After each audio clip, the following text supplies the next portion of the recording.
Hello and welcome to MoMA PS1, where the New York Times is getting an exclusive first look at their spring season's exhibitions.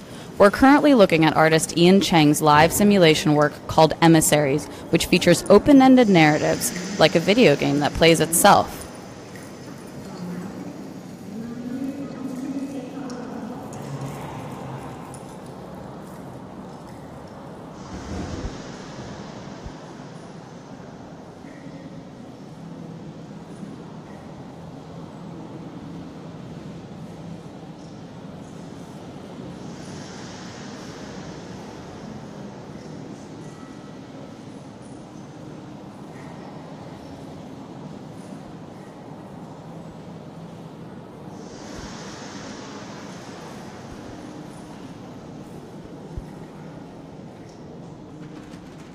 MoMA PS1's chief curator, Peter Eleey, is joining us live.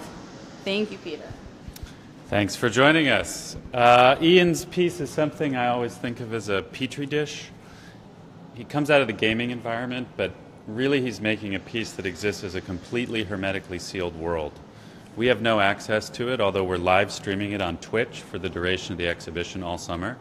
But it's something that we watch almost as if it's from the future or from the time before we arrived. There's 3 episodes. The very first one, which we started with, has 2 different screens that change at different points. They each have a range of characters and attributes that Ian's built and dropped into the program. They behave in different ways, mindlessly, just according to the kinds of behaviors that he's programmed them with. He takes us through a range of different landscapes and has progressed through 2 successive episodes, the final of which is having its premiere later this afternoon. Thanks, Peter. We're having a lot of viewers join in, many from around the world, some from the Dominican Republic even. People are saying they remember this from San Diego Comic-Con. It's true. He's shown the work in a number of contexts, not exclusively art, which is part of why we wanted to screen it to a larger audience in the way that Twitch allowed us to do. Of course, at the museum, we collect objects primarily, and all 3 of these works of Ian's, this trilogy, which he calls Emissaries, entered the collection of the Museum of Modern Art this year. And they create really interesting problems, actually, for museums because they have infinite duration.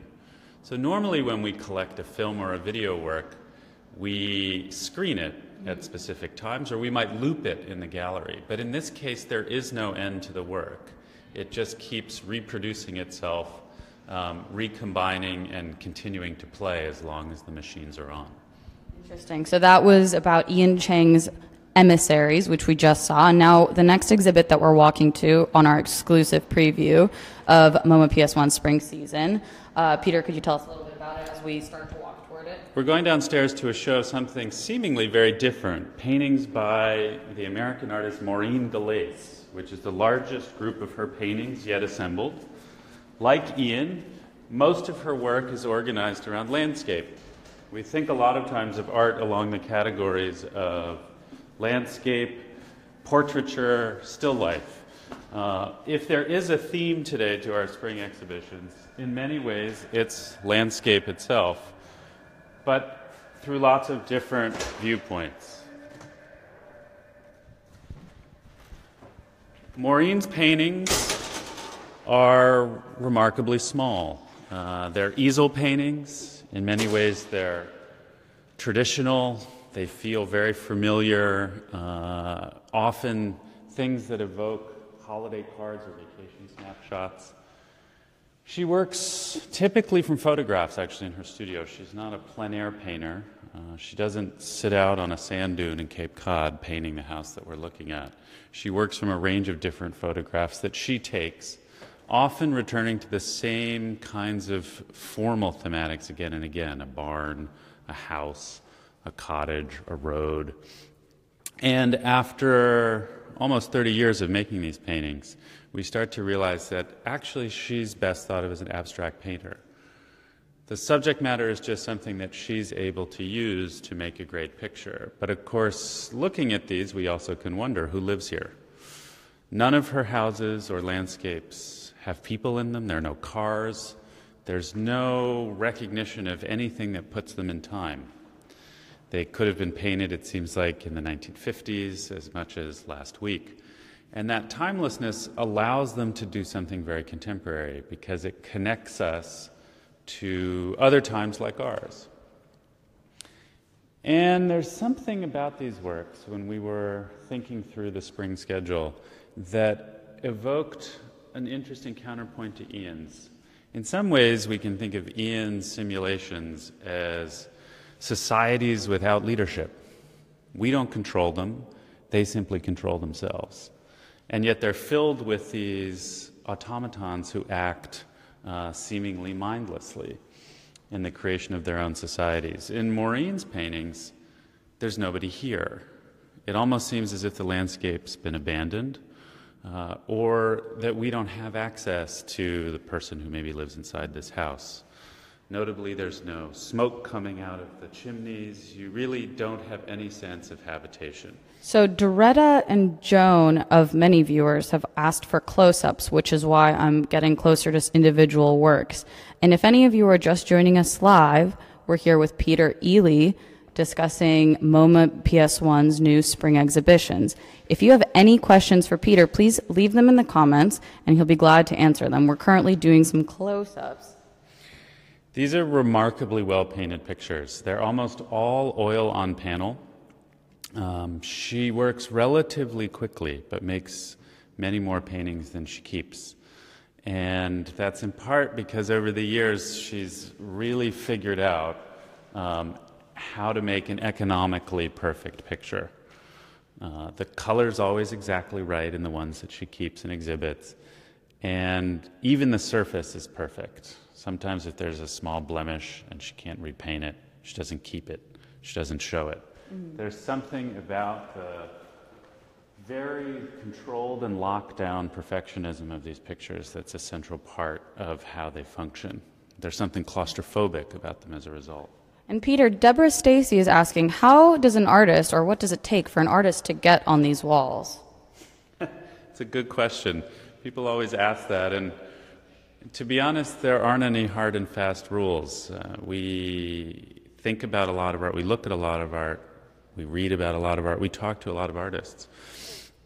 And there's always a combination of variables that factor into the decisions behind the shows that we decide to program.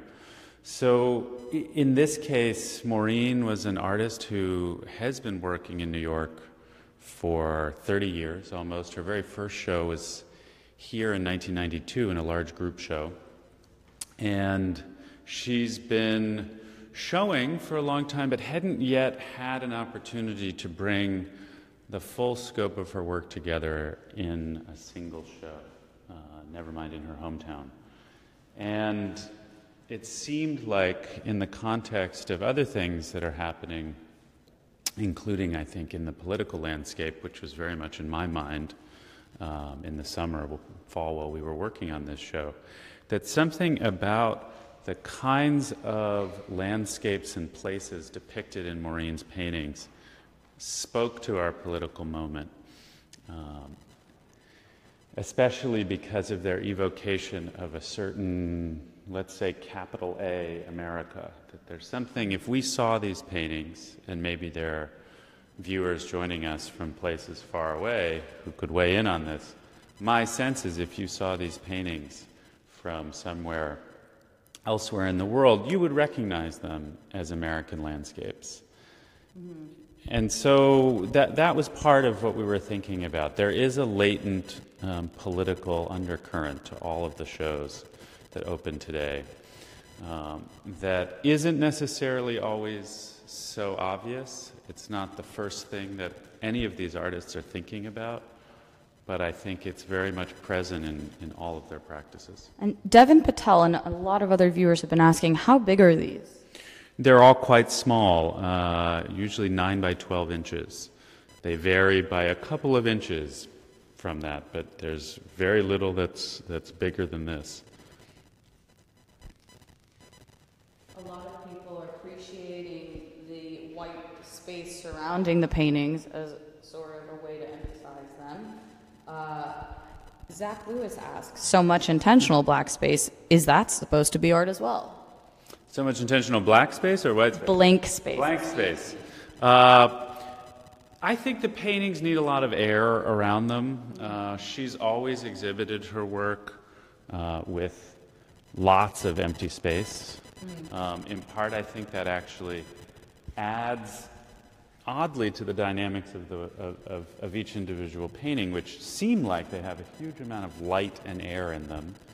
And when you look more closely at them, they start to close down on you. They're incredibly tightly constructed pictures. And so we wanted each painting to have a kind of space for it to do its work and at the same time create alliances with other pictures. Alyssa Batizos asks, can you speak to trends in contemporary art now? Trends in contemporary art now. There's so many, I don't know where to start. We could, for one thing, talk about, I think, a shift that we've seen, particularly in the last, I would say, 2 years, away from certain kinds of abstract painting and more towards the body itself, representations of the body. There are aspects of that which are visible in other shows around town and abroad. I think during a period in which more and more of the broader political landscape is reminding us of real people, walls, borders. These are things that contain and regulate bodies. And artists are always thinking somehow ahead of the rest of us. And we can start to see that kind of shift, I think, even going back the last couple of years. What area and era has she painted? It's a great Jason question. Gibson also says, I love the simplicity. She is painting something kind of out of time. I mean, there's something about them that feels very old, a kind of classic 20th century American painting. Artists like Fairfield Porter, Albert York. We could even think of an Italian artist like Giorgio Morandi, who also painted small-scale pictures centered pretty much in his studio on a collection of vases and glasses. They are meant to be timeless in some way, and I do think that many years hence, something about her paintings will actually synthesize key attributes of the American moment now. So before we go on to the next exhibition, I'd like to just take, a lot of viewers have been asking for a zoom in to see the details. So I'm going to, as far as the limits of phones go, zoom in so you can see sort of the detailing of the works, as they are quite tiny. So this is live. So as we go on to the next work, could you speak more generally about all of the exhibitions and what you intended for the spring season? Well, we were thinking a lot about what it means to occupy a landscape, a country, a place, a city. There's a group show of emerging artists that we also have up along this hallway. These are two right here. We can just look quickly. Jillian Mayer and Jordan Casey. And I understand this is an interactive work. People can stand on it. This is actually something that Jillian calls a slumpy. Mm-hmm. The idea being that we can lay ourselves on these sculptures and use them as pieces of furniture. Live here, I'm going to stand on this, which is a bit hard to see. But so where would one slump in this? It's a good question. This is my understanding from talking to her about this. This is a ledge meant to support us as we use our phones. Uh-huh. You know, that these are objects that are meant almost as prosthetics, not just furniture, but things to help support us in our technological time, that our bodies change as we use technology in different ways, and we need to be supported in different ways. Amy McPherson, the curator's name is Peter Eleey, and if you're just joining us live, we're getting an exclusive first look at MoMA PS1's spring exhibitions. This is a painting by Jordan Casey, who has two other works in this room. There's something, I think, very common between these, the way both of these works think about and depict the body. In Jordan's case, you see figures almost melding together or connecting with their environments in very specific ways. This is a great painting, actually, that at first it's hard to recognize what we're looking at, and then you understand that it's someone on a roller coaster, you know, completely upended in their environment. You can pick out bits of the roller coaster in the background and even the setting sun over the ocean, an interesting connection back to Maureen's paintings. Oh, amazing. And we got a comment from someone, from Loon Loon Chua, saying, Slumpy looks like it would be a great work chair. In many ways, I think it would be. And those are exactly the kinds of references that Julian is working with. Paul Woods asks, has there been another one-man show at your museum? Oh, many solo shows here over the years.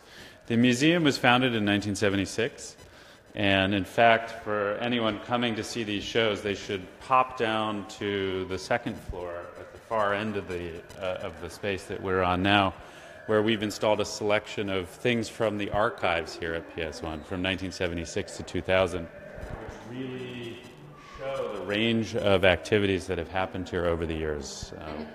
Pei Sung asks, how do you inform the visitor that they can touch and interact with Slumpy? Most of the time, you can't touch art.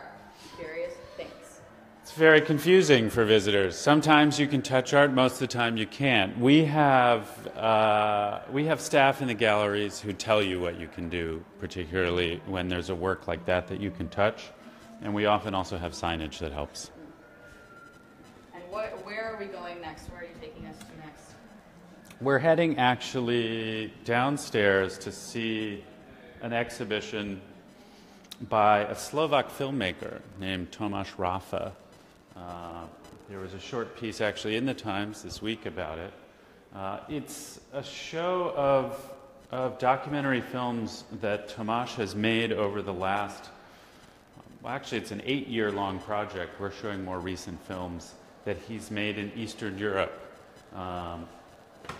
Tomáš is actually based in Warsaw and has been going around Eastern Europe to document populist and fascist protests that are happening in different cities, where we see throughout the films a range of xenophobic convulsions, where people are protesting not necessarily new immigrants in Europe, in some cases long-standing conflicts, like the Roma people in certain parts of Poland. It was a way, I hope, that we would be able to think about some of the political situation in the U.S. and the discussion over the last year, but from a different perspective, from a perspective of somewhere else in the world that has been grappling with these kinds of political struggles and tensions longer. And Nadine NJ asks, any chances of seeing these works of art in Europe? Yes, Tomáš has shown them and will probably continue to show them in Europe. I happened to see them in Stockholm last year. I think they're a revelation for American audiences. And so if we walk toward this,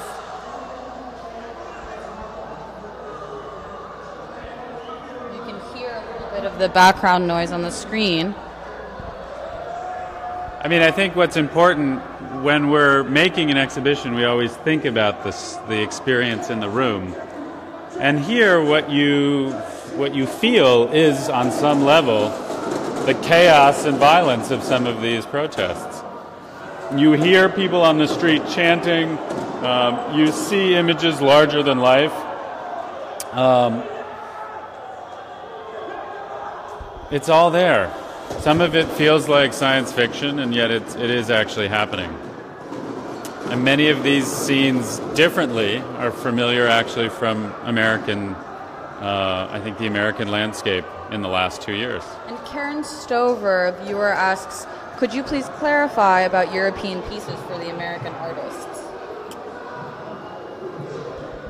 European pieces. I think what she meant to ask was, could you please clarify it, whether this was by a European or an American? This is by a Slovak filmmaker named Tomáš Rafa. Do you worry, Alyssa Batizos asks, that political works sort of preach to the choir? Do you worry about these artworks as existing in a vacuum? I think that's always a question, and a really important one. To the extent that we can, we try to situate them within a landscape that allows them to address audiences beyond those who potentially share the politics of the artists, or what we imagine the artist's politics to be. I mean, museum viewers, for the most part, support an internationalist connection to the world. I mean, art is a global phenomenon. It's something that people make in all parts of the world in all forms. And we want to stand for, and do stand for, those sorts of values of common culture, and art being something that can transcend political, geographical, and individual difference. Into the final room of our exclusive tour. There's something very intense here. I mean, again, we're, in a way, looking at landscapes. They just are landscapes populated by people in great conflict with one another, with the authorities who regulate these cities. It brings us back in an interesting way to Ian's simulations upstairs, where virtual characters are interacting in a landscape completely removed from our world, at times violent, at times without explanation. And I think as a curator, you have the opportunity to put things like this together and hopefully open up different ways of interpreting works. Right. Certainly these works speak to one another in quite a direct and literal way, in the fact that they're similar placement, but also probably in the way that you meant to convey it, in an ideological and an idea way of the content of the works. Our hope, when we have a building of this scale that we can work with, not too big, but enough that visitors can see everything on a visit, we do try to think about the ways that each show can complement the others that are on view and reinforce different kinds of interpretations that are possible for viewers to bring to a work and to an exhibition. So as we close out here, I understand that you guys are opening today. We are. We're opening at noon. We're free all day until 6. And if for some reason you can't join us today, the shows are on all summer, and we encourage you to come back on Saturdays. We have a music series beginning in July. That's a great time where you can combine art and music together. And we'll look forward to seeing you here at MoMA PS1. Thanks for joining us.